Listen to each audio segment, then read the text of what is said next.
камин и печь с водяным контуром и с варочной поверхностью. Плита 400×70. Вот, горит нормально, греет трубы, весь дом.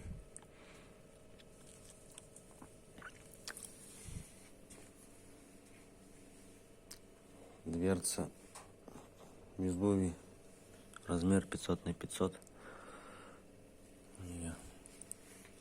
Тут можно приготовить еду, согреть.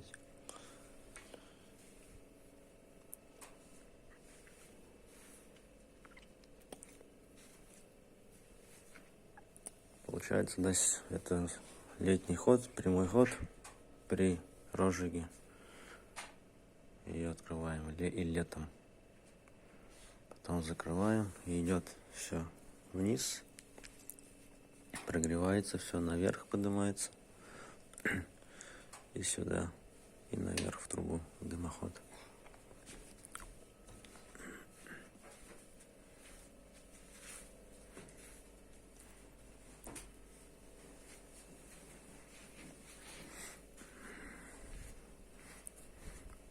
Если так, лучше смотрится.